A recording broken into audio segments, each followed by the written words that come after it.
Assalamualaikum dan salam Sarawakku sayang.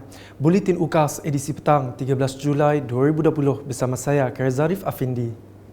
Tumpuan berita.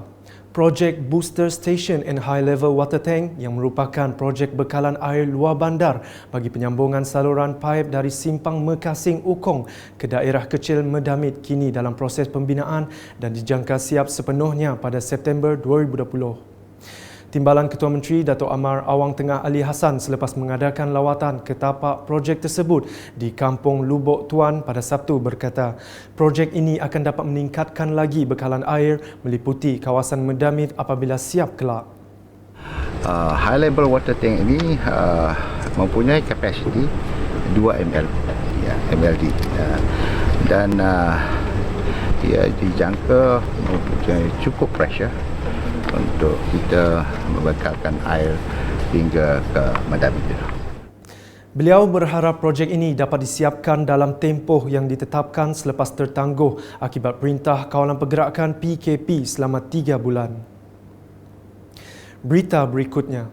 Penerbitan majalah VAI yang merupakan suatu usaha untuk mengekalkan bahasa etnik minoriti di Sarawak harus diusahakan dan disokong bagi memastikan ianya terus berkembang.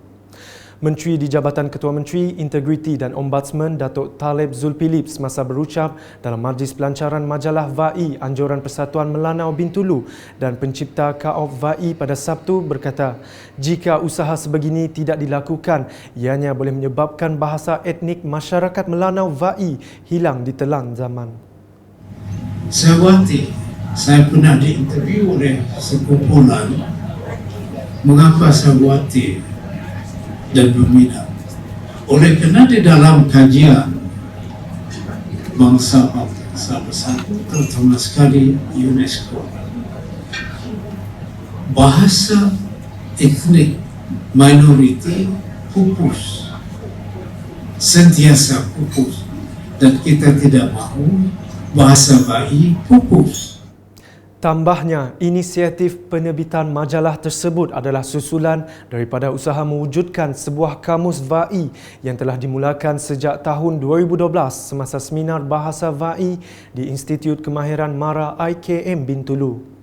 Sementara itu, Yang di-Pertua Persatuan Melanau Bintulu, Syamsuddin Razak berkata, idea menerbitkan majalah tersebut adalah sebagai wadah untuk mengembang, memelihara dan memartabatkan bahasa VAI di negeri ini. Matlamat asalnya adalah untuk menyediakan platform kepada anak-anak VAI untuk berkarya demi memantapkan penguasaan bahasa VAI masing-masing yang terlalu banyak bercampur aduk dengan bahasa-bahasa lain.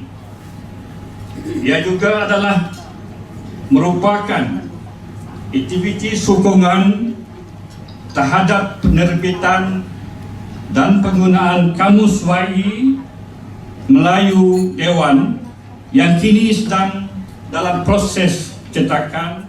Beralih ke perkembangan projek program transformasi luar bandar RTP.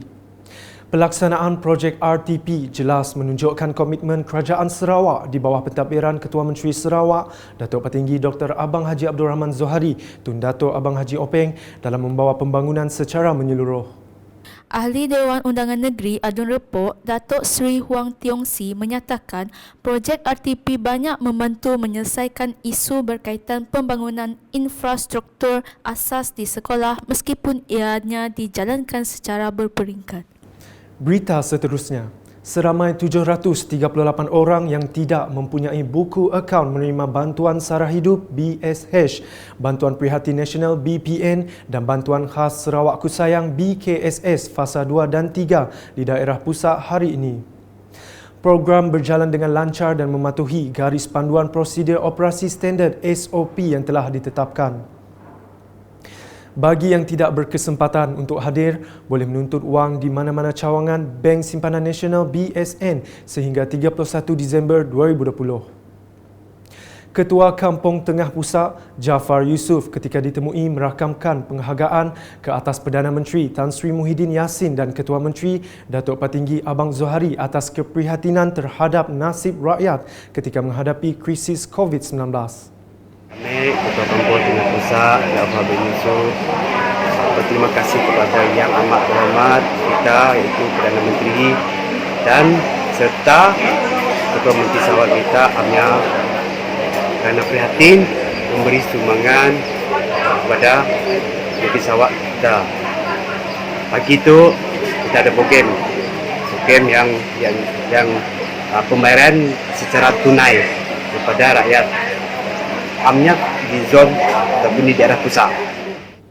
Selanjutnya, Residen Bahagian Kuching, Sherina Husaini turun melawat dan menyampaikan sumbangan serta bantuan baucer kepada mangsa kebakaran di Kampung Muara Tebas, Abu Bakar Jah pada Ahad. Bantuan kewangan sebanyak RM2,000 tersebut telah diluluskan oleh Yayasan Sarawak.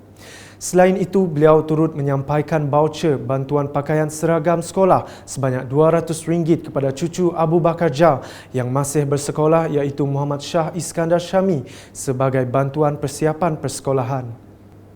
Sekian bersama saya, Kerzarif dan kru penerbitan. Dapatkan berita terkini Sarawak setiap hari dengan melayari UKAS Channel di YouTube atau di Facebook, Instagram, Twitter dan aplikasi Telegram Buletin UKAS. Mengakhiri buletin dengan perkongsian video mengenai skim galakan simpanan pelajar yang diperkenalkan oleh Bank Simpanan Nasional BSN. Salam UKAS.